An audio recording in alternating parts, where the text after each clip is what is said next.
Hello there, Glenn. Welcome to the Glenn Show. Hello there, Glenn.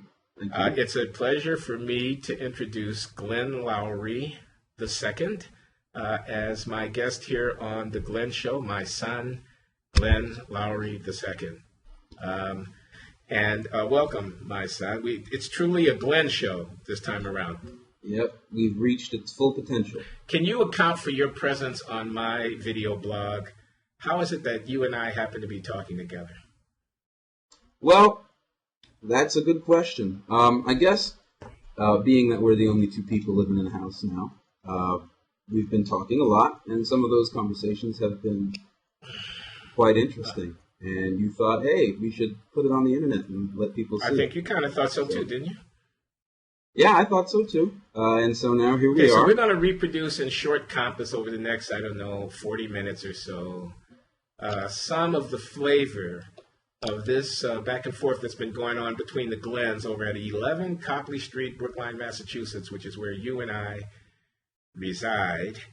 We are the only residents of that house these days, with your brother having gone off to college in New York City, and we spend a lot of time across the kitchen table arguing politics, religion, and all the rest, and we wanted to capture some of the flavor of that conversation for the Blogging Heads audience. Is that it? That sounds about it. Let's see if we can. Okay, let's see. So now, make spontaneity. you've been in the business of straightening your old man out for years now about this or about that, right? And where do you feel that I've gone most obviously wrong and am in need of correction?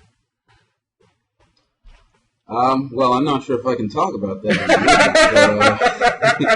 Okay, Glenn, wait a minute. We got to have some ground rules here, okay? Not only no secrets, no allusions to the existence of secrets are permitted. Okay. I guess if we're going to, try to keep this strictly PG, I'd say, what's up with your hatred of Obama? Hatred, strong word. Hatred, dislike, distaste. Something so visceral within you that it makes you watch Fox News for more than 5 minutes without turning it off. It's a professional obligation for me to check out Fox News from time to time to see what the Krauthammers and the Hannitys and whatnot of the world are saying, so that I can be well informed about the enemy, quote unquote. It's not a professional obligation to enjoy it, though. And by your own admission, to me, you have gotten great enjoyment from the show because of the way they take it to Obama, because of the way that they also don't drink the Kool-Aid, as you say. But isn't it true that they're just drinking a different, more terrible tasting Kool-Aid? Okay.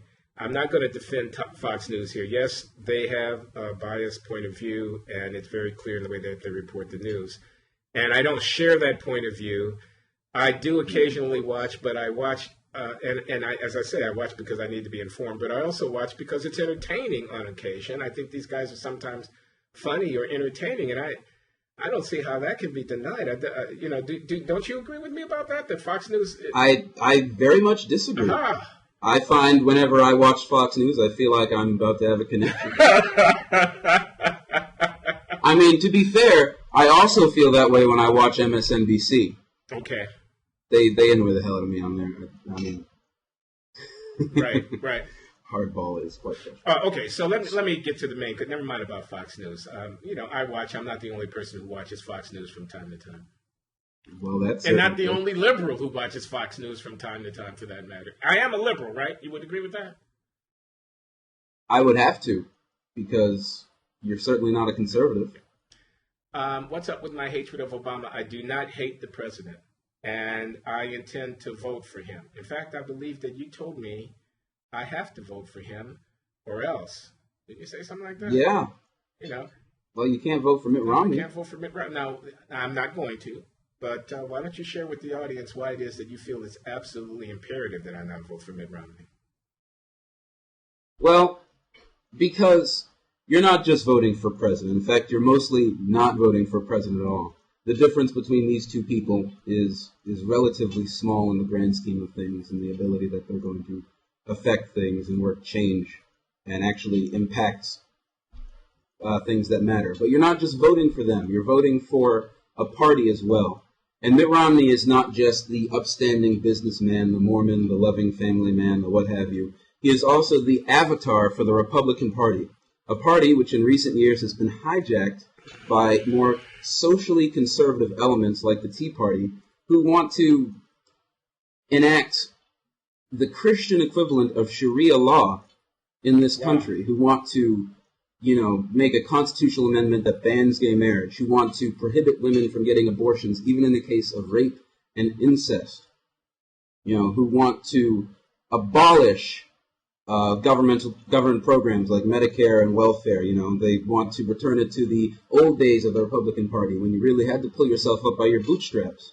They want to put people on the Supreme Court who will sit there for decades, rolling back all the change, quote-unquote change, that has happened over the years. They want to elect people to the Senate who question anybody of brown skin and think that they might be a terrorist, who want to... So it's not just Mitt Romney that you're voting for. It's for this whole group of other people who, quite frankly, have lost their minds. Okay. I think I might quibble with one or 2 points in that soliloquy, but I think the thrust of it is pretty compelling. The Republican Party versus the Democratic Party, not just Romney versus Obama. The Republican Party in the grips of relatively radical and reactionary forces, which we shouldn't want to abet. And whether or not Romney matched up on Obama 1-to-1 would come in plus or minus this or that is insignificant relative to whether or not the big tectonic plate movements of political force in the United States need to be pressed against the tendencies of the Tea Partiers and the right wingers. And I can't argue with that at all. And so your question comes to, I cannot argue with that at all in the sense that I agree with pretty much everything you say. Now, on abortion, I'm not going to say that I'm pro-life, but I think it's a really tough one. And I think there's a legitimate position of the people who oppose it. I respect the moral convictions of those people, and I'm not an absolutist about this. So when the Catholics say that they don't want, to have to be forced to pay for stuff that they don't believe in, or when people say that they want to put qualifications or conditions around the exercise of the right to abortion consistent with their concerns about the preservation of human life, I have more sympathy for them. I don't see them as the cultural enemy. On marriage equality, well, I've got a son who's a gay man, and I want him to live in a world in which he has absolutely the same rights as everybody else. And even if I didn't have a son who was a gay man, I would be inclined toward the position of tolerance and acceptance of people whose sexuality happens to be different from my own. On some of the other issues, I think the Tea Party people represent a concern about the expanse of government and the intrusion of government that wants to be taken seriously, even though I wouldn't, roll back the welfare state the way some of them want to do. On issues of the social insurance programs, I think a guy like Paul Ryan's plan might not be the one that I would choose, converting Medicare to a voucher program and so forth. On the other hand, I think that the president, that is Obama, hasn't been as responsible and hasn't exercised the leadership that he might for political reasons in seizing opportunities, as the Simpson-Bowles Commission presented, to begin to deal with what is going to have to be dealt with, which is the unsustainability of these programs, Medicare and Social Security over the longer term, especially Medicare. But I want to accept the fact that I'm basically, in my own orientation, pro-democratic, and so it's not really in the cards at all that I would vote for Mitt Romney for president. On the other hand, I also want to acknowledge that I have some animus toward President Obama, and that I really do resist the bandwagon effect, the kind of Kool-Aid drinking, as I call it, of people who become, use that word again. I'm sorry? Right, no, I think that's a very important point, because it isn't really about Mitt Romney at all. It's about Barack Obama. And you have an animus towards Barack Obama because of, I might suggest, because of who he is and what he represents. Say more about that, please. Well, he's a younger than you black man. who sort of represents a changing of the guard, because he's not directly connected to the civil rights movement in a way that Jesse Jackson or even Al Sharpton to a lesser extent might be, or even to an even lesser extent you might be. And he's somebody who perhaps didn't grow up in the same sort of way that you did. You actually grew up on the south side of Chicago. He married into that narrative. He adopted it for himself. When he was running for president, he would speak in black barbershops, and he would noticeably alter the way that he spoke. And I feel like you sort of resent him for being a successful black politician, for doing everything that all other politicians do, which is co-opting a narrative which isn't wholly theirs or isn't wholly true, and using it to their advantage to try and get elected. And, now that because he's black, his narrative that he's adopting is the one of civil rights. It's the one of fulfilling the dream that Martin Luther King had, which is this ludicrous idea that has been propagated by many posters and sayings and, people now since he's been elected. And you resent that, and I understand that, but I feel like it's preventing you from being able to be wholly objective in the way that you dole out your criticisms and praises of candidates during this election. Okay, may I respond to that? I'd like to respond to that. Well, I would hope you would. Okay. So now this age thing, all right? He's younger than me, and I resent the fact that he's president. He's younger than me. And he's from a different generation with a different sensibility about race and identity. And he has adopted a narrative which was not somehow his by birth, but it's been his by election, his by choice. It's a narrative with which I have a close connection, and I somehow resent his appropriation of it. Yeah, I think that that's basically right. I know you know this because I've said it before. I grew up on the south side of Chicago, not far from where Michelle Obama and her family grew up. And I know that community like the back of my hand, and I love that community. And I was just explaining my discomfort and maybe antipathy a little bit toward the president personally for having become a black man by election, having moved to Chicago and adopted that home there, having sat in Jeremiah Wright's church for so many years, having married a daughter of the south side of Chicago, and having built a political career representing that, but having the ambition to move both to the U.S. Senate and then on to the presidency, and in the process, having had to take that narrative, that background, and that experience and fashion it into a package that could be sold to the American people. And in doing so, having had to, in some ways, distort or misrepresent or hide or cover some of the grit and reality of that community. I think especially of the movement away from his connection with the Reverend Jeremiah Wright and his lecturing to a whole generation of African Americans. And you're right about this. I'm in that generation, born in 1948, coming of age during the Civil Rights Movement, right at its height, in the Black Power movement and the anti-Vietnam War movement, seeing as my idols African American leaders who were challengers to and critics of the system of American power, privilege, and presumption. Whereas Barack Obama, who has adopted the mantle of an African American on his march to the presidency, is now the figurehead of the mouthpiece for the avatar of American capitalism, American militarism, American kind of neo-colonial, global, hegemonic blah. So I see the juxtaposition of this kind of ideal historical narrative of African-American outsiderness, struggle, and criticism with the personal ambition and the personal biography of President Obama as disquieting. I didn't recognize the South Side of Chicago that got revealed to the country through the president's campaign. I didn't appreciate the fact that he basically had to pretend that he didn't listen to the things that Jeremiah Wright was saying to him, when I know as a matter of conviction and a near certainty that he must have done.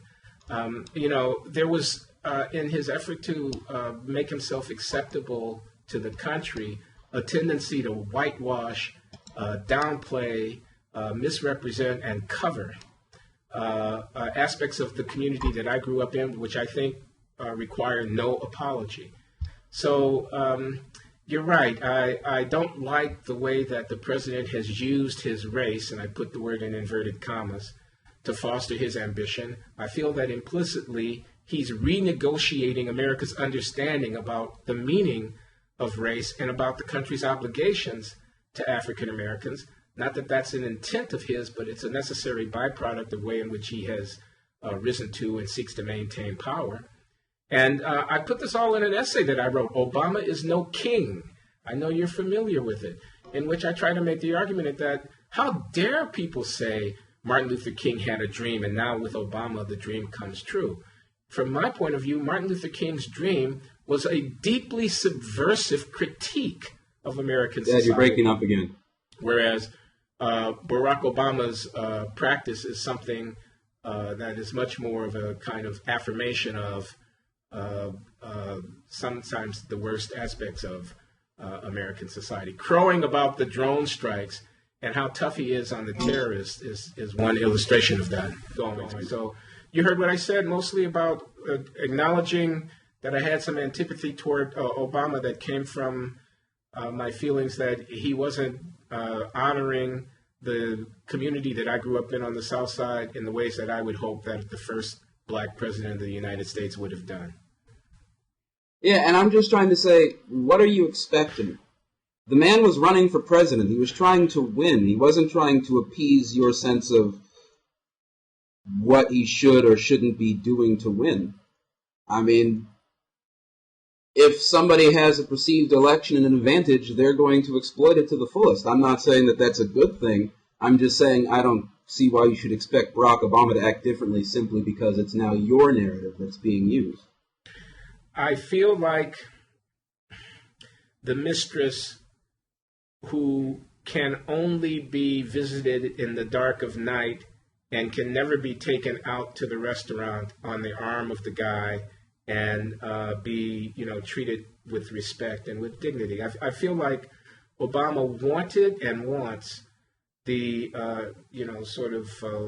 enthusiastic, loyal support of African Americans and of those who are not African American but who greatly value the symbolic significance of the ascendancy of an African American to the high office. But he doesn't want to be seen in public being too black. Now you say, what do I want him to do? What choice does he have? Okay, I will grant the fact that the realities of politics, the exigencies of his position, hem him in. But that doesn't mean I have to like the consequences of him being hemmed in this way. You were mentioning in some of our earlier conversation the fact that I enjoy watching Fox News from time to time, even though I don't often agree with the attitude that's presented there. And I do. And I was watching last night when they were making a big deal out of some recording of President Obama addressing a crowd of people in New Orleans. You must have seen this. So, Hannity and all of these people are going to make a big deal out of the fact that Obama was changing the inflection of his voice as he spoke to a black crowd. He got preacherly. He let the timbre, the little tremble come into the voice and all this kind of stuff as he spoke to a black crowd in black speak. And he played to their kind of suppositions about the fact that the government is inherently biased against them. He told them that they weren't getting their fair share of support after the Katrina disaster. He was a sitting United States senator when he was giving the speech, as white communities would get when they were similarly hurt. And he was clearly playing to the blackness of the audience as he gave this speech. And, why not? And I understood it and I felt it.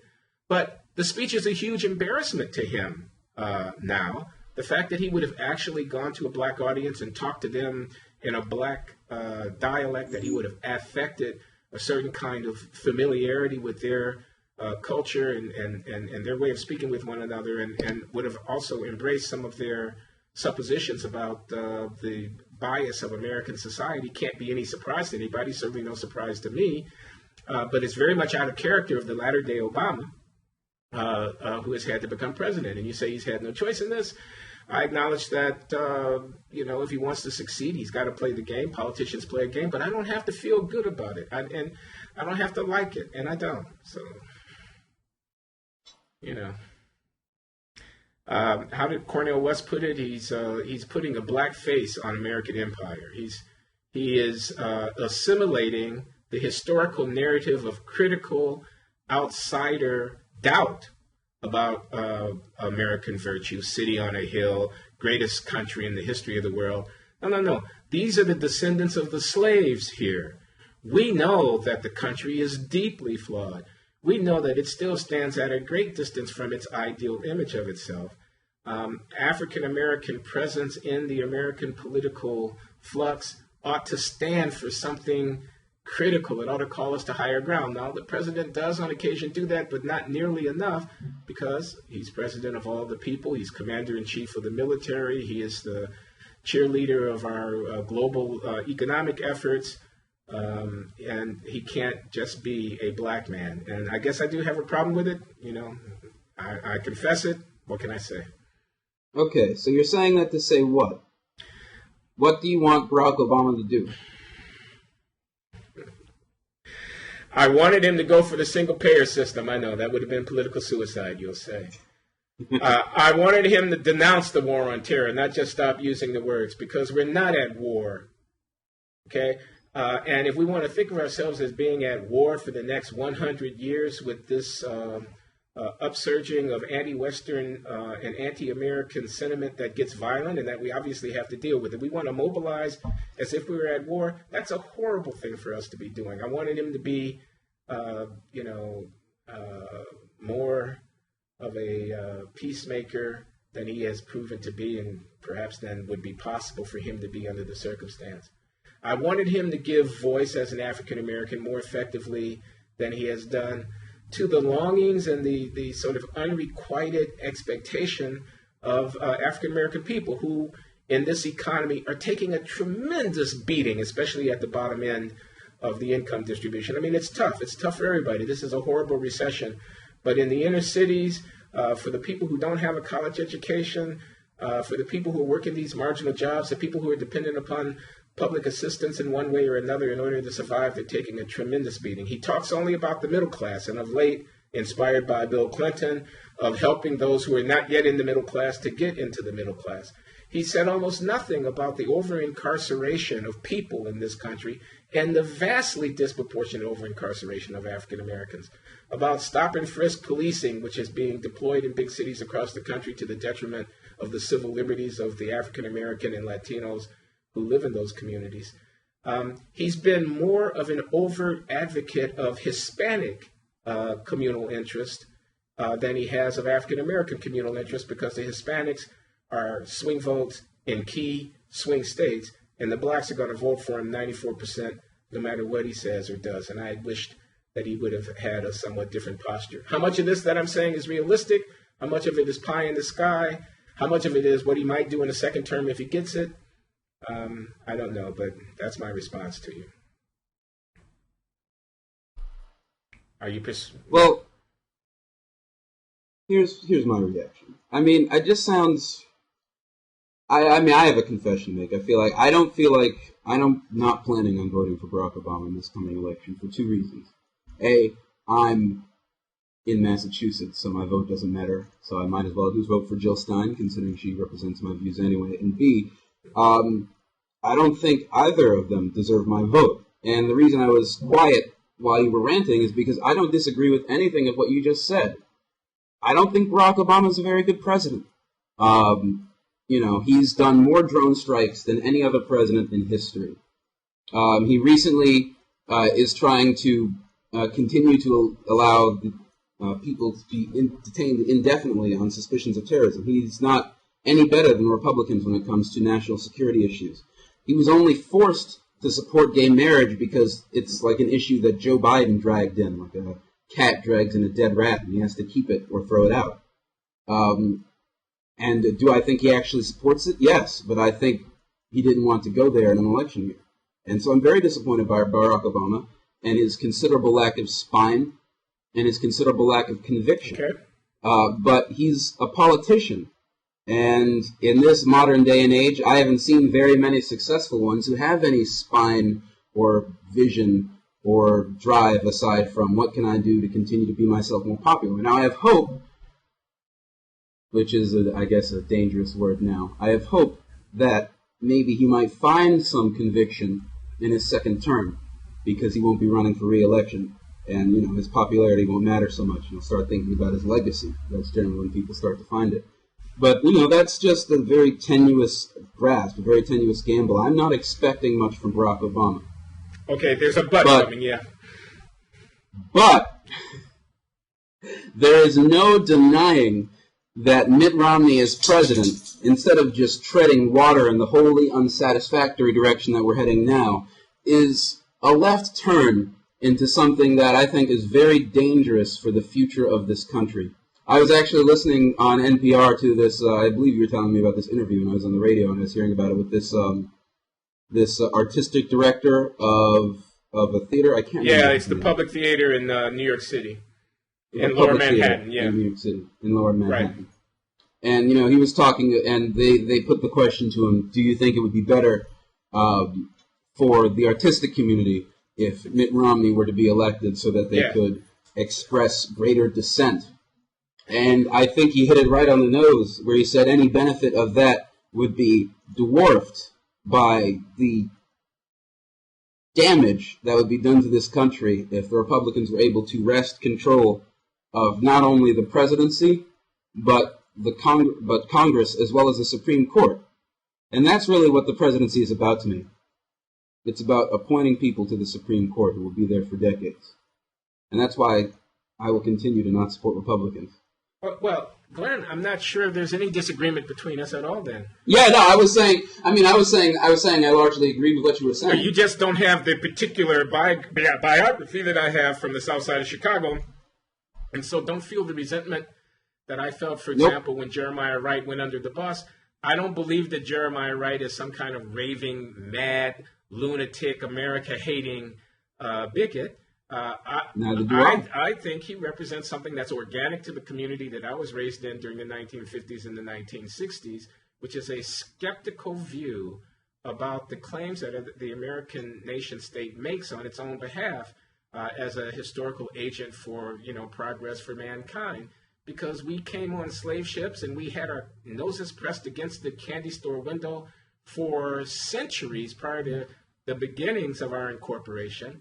And the individual, Barack Hussein Obama, who happens to be of African descent, rising to the country's highest office, hardly cancels all of the unfinished business that this horrific history of racial subordination has bequeathed to us.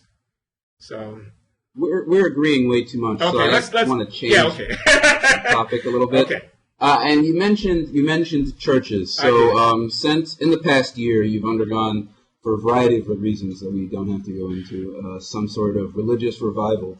Yes, I have. Where you've gone back to church, you're becoming a more religious man, or I don't know, maybe you're not, maybe you just enjoy the quote unquote music. But we've discussed this, and I am a gay man, as you well know, and the churches, particularly black churches, I don't want to focus on race here because I don't think it's relevant to the point. Right. Have been for a long time the champion. I mean, conservative churches, I should say. I should be fair. There are a lot of more liberal churches out there, but evangelicals and a lot of black Methodists are proponents of what I'm going to call the anti-gay marriage movement, homophobic movement. And so, I guess I don't really know what my question is here. I was just wondering, how do you reconcile having a gay son and going to a church that opposes gay marriage? It's a fair question, Glenn. So let me start at the kind of at the beginning, okay, which is going to take us back a few years, back to the late 1980s, just before and just after you were born, and my conversion to Christianity, my being saved, my accepting of Jesus Christ as my Savior. So I was raised as a Christian, and I was encouraged to go to church as a young person, a teenager. But I fell away from the church in my late teens and was pretty much an agnostic and not any kind of practicing religious person until I reached my late 30s, and I had a series of crises in my life, as you know, drug addiction and other troubles. And in the process of regaining my bearings, of preserving my marriage to your mother, who passed away a year ago, may she rest in peace, and of sort of getting myself back together, I began to attend services, got attracted to a Christian community. Your mother and I joined that community. You were born into that Christian fellowship. In fact, you were the first new baby of the congregation, which had been initiated by Reverend Ray Hammond and Reverend Gloria White Hammond, the couple who are the co-pastors of the Bethel African Methodist Episcopal Church, where we began to worship, where you were brought as a young child, and your brother Nehemiah, and so on and so forth. So just to set the stage here for my response to you, you ask me, how do I square going to a church which espouses a religious doctrine that is in opposition to recognizing with equality gay marriage when I have a son who's gay? And I'm telling you, I came to that church at a particular point in my life. I fell away. Your mother and I fell away, and we stopped attending services. After a while, we kind of lost that initial fervor. Being intellectuals, we had many theological questions, things that we found difficult to accept.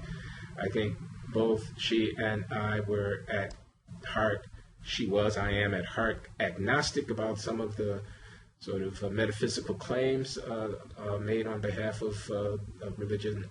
And we liked the music, but didn't necessarily like the words. And that's kind of my metaphor, the music being, the cultural expression, literally the music, the chorus, the singing, the community, the sense of togetherness, the civic value of community building, of helping young people, dealing with gang violence, wayward youth, things of this kind.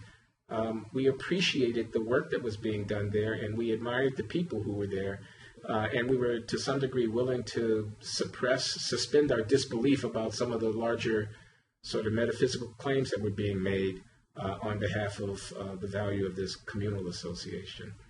Anyway, your mother passed away a year ago. I am at a critical juncture in my own life. I'm, to some degree, in need of support and spiritual guidance. I found myself returning to the church, being reminded of how much I liked the music, of how much I loved the community and the support that I get there, of what I think is, on the whole, a wholesome, decent, humane corporate effort of people there to try to live in the world as we find it, but to live without having the world sully us at our core, of looking beyond what it is that we see right in front of our eyes, this seeking for some kind of higher ground, some kind of connection with the larger spiritual reality, put reality in quotes. So that's my way of trying to justify church as a general proposition. Now, let me just be directly responsive to you. I'm prepared to forgive them their error. That's my direct question to you. I don't want to throw out my direct answer to your question. I don't want to throw out the baby with the bathwater. In my mind, the baby, the core of the thing, is good, wholesome, and decent. Now, they are conservative Christians. They come out of an evangelical and charismatic and, to some degree, fundamentalist tradition that puts great weight on the authority of the Word of God, which they are reading in a particular way. I believe they are in error about it, but I am prepared not to let that drive my relationship with this great tradition. I see this, the African American Methodist Episcopal Church in particular, as a more than 2-century-old institution, indigenous to the African descended people here in North America, founded in the late 18th century by freed slaves who were unable to worship without discrimination in the Methodist churches of Philadelphia in the late 1700s, and who founded their own denomination that has now grown into a global, influential religious institution, and has been the succor, the support, has given comfort to many generations of African Americans going back to before the emancipation. And I just can't turn my back on that tradition and those institutions because they happen not yet to have caught up with our morally correct, progressive sensibility of equality for people who are gay and lesbian. So that's my answer to you. I go to the church, even though I don't agree with them about this particular issue, because I think what's going on there and what's represented by the institution is more important than that. And I think that they will, in the fullness of time, come around. Why don't you give them the benefit of the doubt? Why don't you cut them a little bit of slack? I could put the question back to you. Why don't you appreciate what has been accomplished over the many generations by the construction of this institution? Why don't you recognize that we're not likely to reproduce it out of whole cloth in our latter-day modernist sensibility? Why not a little humility? Why not a little patience? Because I don't believe in God, Dad. And so I don't see that it has the same worth that you do. And neither do you, for matter of fact, if I may be so bold as to state your religious beliefs like I know them. Well, and so isn't it a little disingenuous that you continue to go? I mean, and you don't even fully, wholly go. Because how much a part of the community are you? Do you stick around after the services and talk to these people that you so admire? Take full part in this tradition that you have co-opted for yourself? Okay, let me respond to that. You don't believe in God, and I don't know, okay? Or, if you like, neither do I. I mean, I'm kind of on the fence between agnosticism and just a flat-out atheistic assertion that there is no God. I'm not entirely credulous about it, but I go anyway, and it's a fair question, man. Why do I go? I go because it makes me feel really good to worship with those people on Sunday. I go because I don't think that the main issue is a truth claim about the existence of some super spirit up there who is in charge of human affairs, or about whether or not some great prophet and religious teacher amongst the Jewish people 2,000 years ago literally died and was raised again from the dead and lives on now and watches over us. Those are claims, the truth of which I have good reason to doubt, okay, and I have no evidence on behalf of. Okay? So I'm not credulous at that level, but I think something tremendously powerful goes on when people gather to worship. I think something of great value is accomplished by the communities that are constructed around that. And in my grief, and in my despair, in my loneliness, in my meandering, uncertain path, I find great comfort in these moments of solemn moments of worship, of prayer, and all of that. Even though I'm not necessarily buying all of the claims that are made on behalf of this practice. Now, why have I not, kind of plunged myself back into that community, staying on for the social hour after church, going in on Wednesday evening for Bible study and this and that? Well, I've done that. I've been there and I've done that, man. When you were a kid and when we were first going through the church, that's exactly what I was doing. My relationship to the church is rather different now. My needs are rather different now. Maybe I'll get there.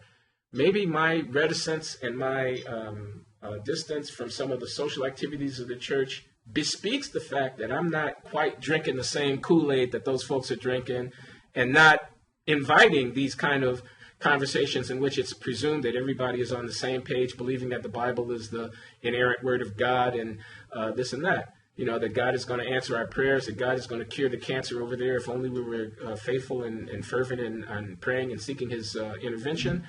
Maybe because I don't believe those things in the way that others in the congregation believe them, I'm not entirely comfortable fully immersing myself. But I think there's nothing wrong with me sitting in the back of that chapel, with me singing those hymns along with other people, with me bowing my head in a kind of pious, submissive gesture.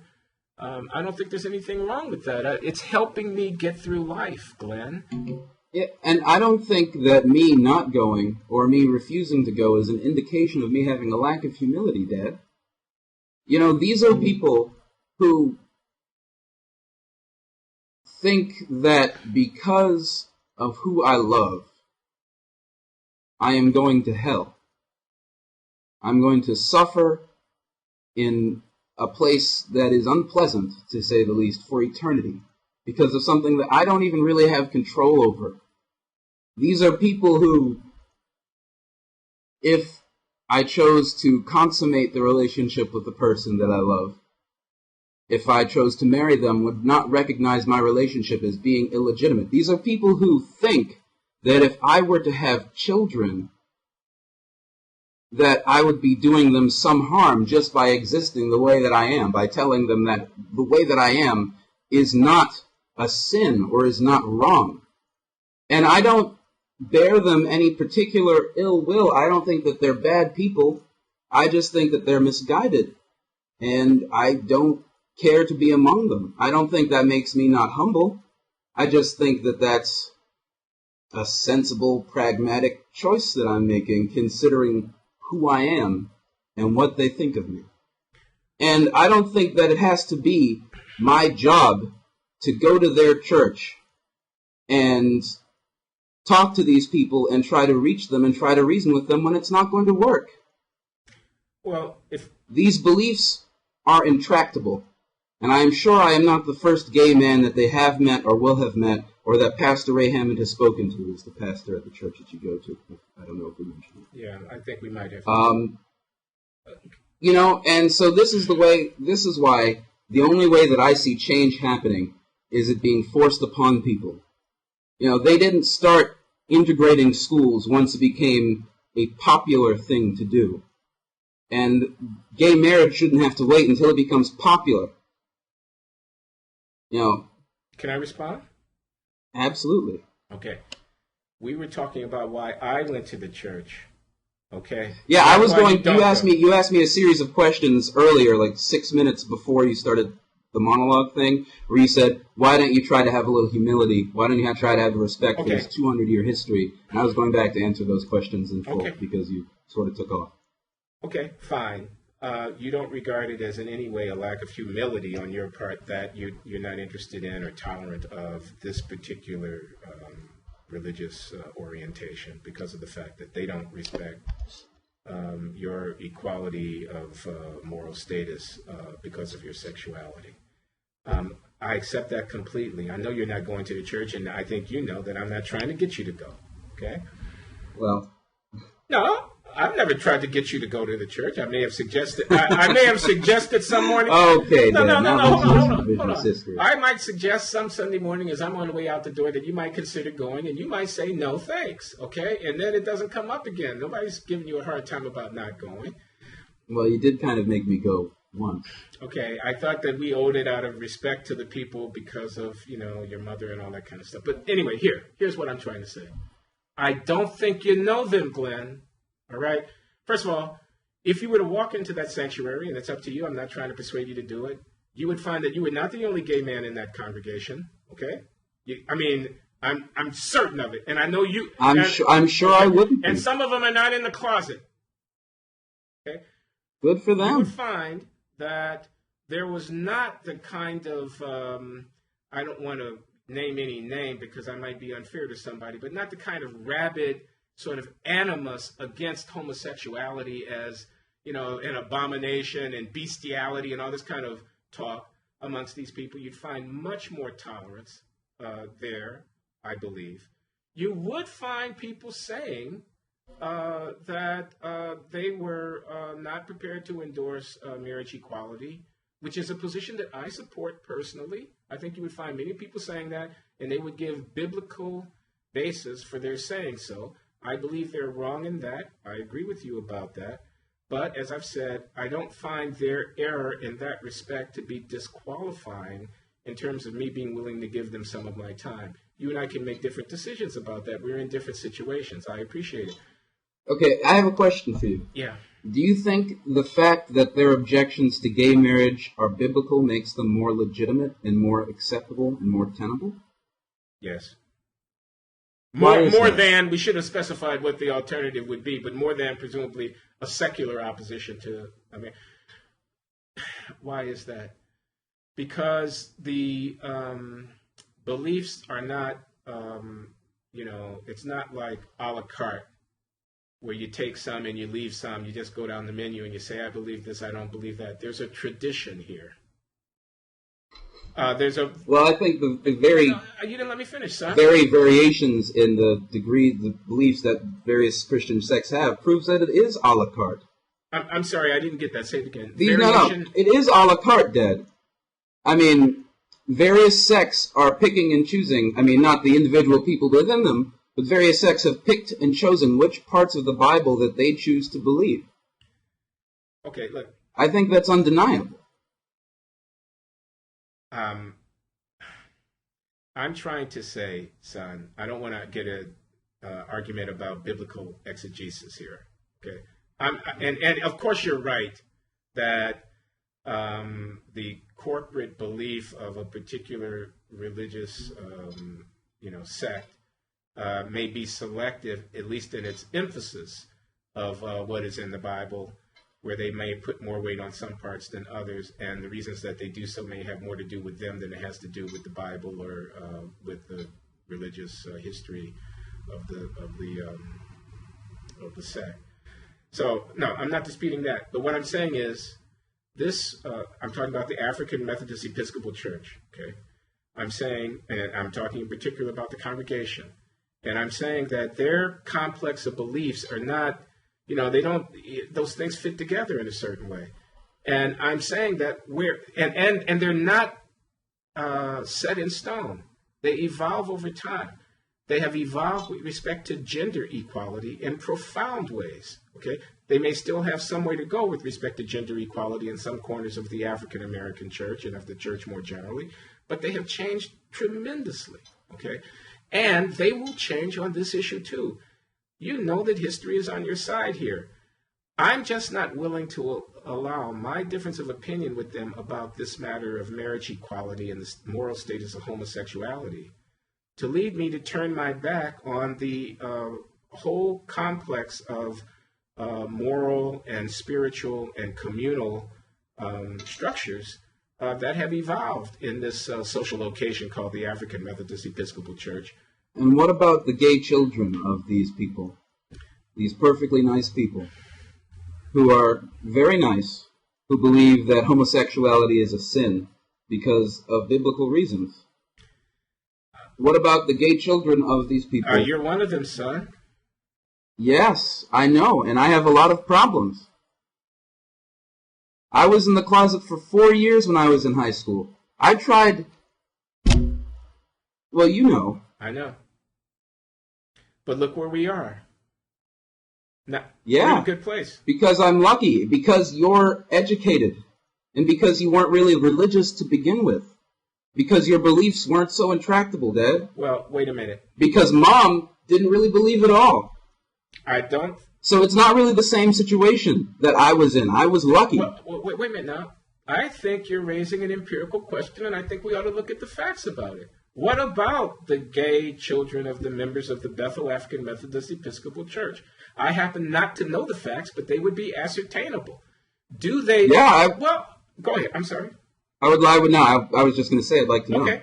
I was actually asking the question. Well, then, that's a question that both of us would like to know the answer to, and that might not be a bad... it's a doable piece of ethnography. We identify, we interview... I'm not proposing a research project. I'm just saying, what I'm saying to you is, I am less certain than you that the relative theological conservatism of the black church that I attend would translate into repressive and unsympathetic parenting amongst the typical members of that church vis-a-vis children of theirs who may be gay or lesbian. Okay, so let's not take a specific church then. Let's generalize the issue. Because I think it's undeniable that there are people out there who are not bad people overall, but who for purely religious reasons have banished their children, have forced them to try to go to gay conversion therapy, directly or indirectly made them feel like there's something wrong with them because of who they are at some point in their lives.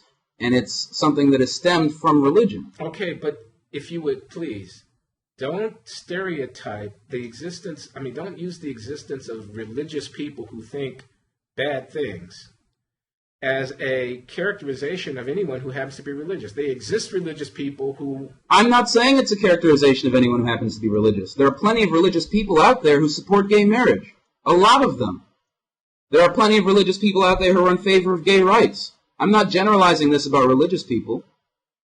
I'm saying this about religious people who hold a certain conservative social belief that they back up with their religious texts. Okay, then let me restrict my attention to religious people like the pastors at the Bethel African Methodist Episcopal Church who are not full-throated supporters of marriage equality for gay and lesbian people, who may be civil union but not full marriage equality types. I believe that happens to be their position. That happens also to be, at least it did until recently, the position of the President of the United States. Let me restrict my attention I believe I criticized him for that earlier. Let me restrict my attention to those people. So those are the people whom I'm talking about. Those are the religious people whom I'm talking about who are not full-throated supporters of marriage equality. And let me say of them, please, don't stereotype them. Don't paint them with a common brush, and allow for the possibility, which I believe to be the case, that at some such religious congregations, like the one that I'm attending, you will find a much more subtle, humane, and a tolerant attitude, even if you won't necessarily find agreement about the question of marriage equality. And so, again, while I differ from that tendency on the question of marriage equality, I would support it in a much more unreserved way than would the typical member of that congregation.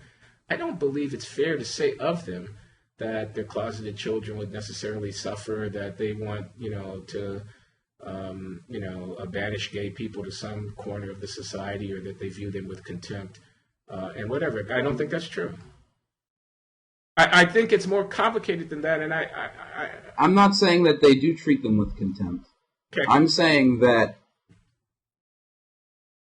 as a parent, someone has a lot more effect on their children than they realize. And that regardless of whether you treat gay people with contempt, to not wholly support equal rights in terms of marriage and other issues is grounds for creating a whole host of problems in these people. I just think that that's undeniably true, having lived it. Let me make sure I understand what you're saying is undeniably true, that gay people suffer because there exist people in society who are not prepared to fully endorse the equality of gay people. Well, no, because they're raised by people who are not prepared to fully endorse who they are. Parents,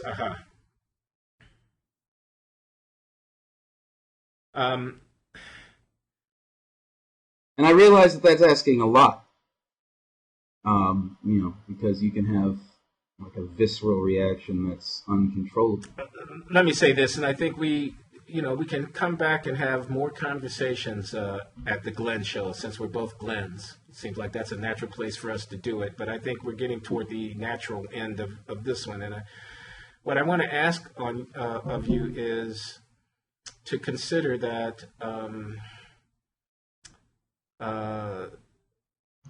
people can grow and can change. even parents of gay kids can grow and can change. They can be confused and frightened at the beginning. Their initial reactions may not be fully reflective of how they're going to shake out in the fullness of time. It may require some getting used to for them to adapt and for them to mature into the kind of parents that every kid, gay or straight, deserves to have.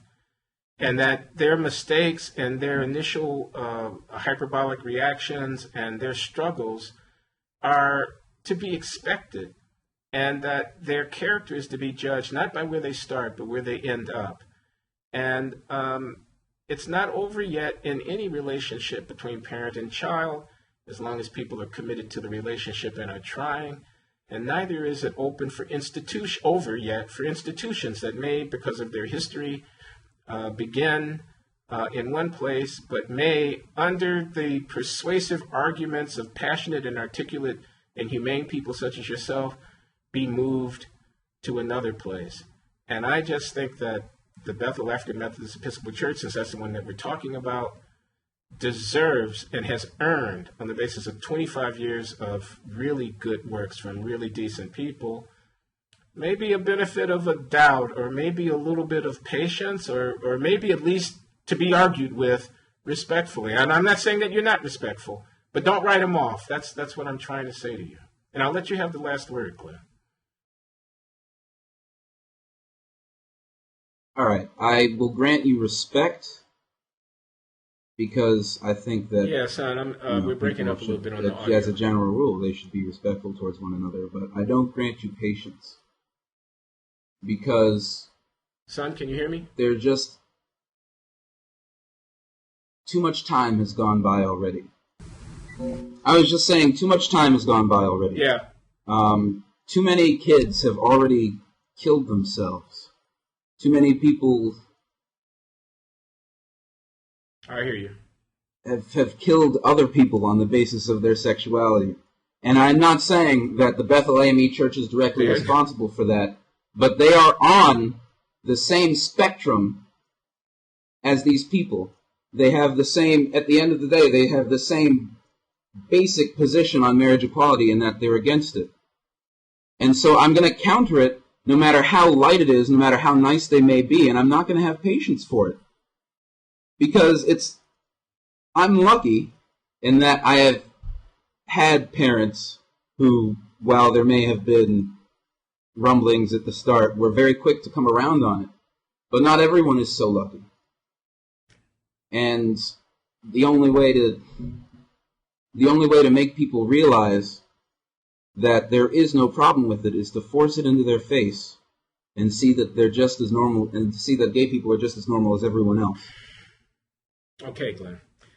Well, all I can say is, man, I'm really glad you came on the Glenn Show, and it'll never be the same. Thanks for having me. I don't know. I felt kind of out.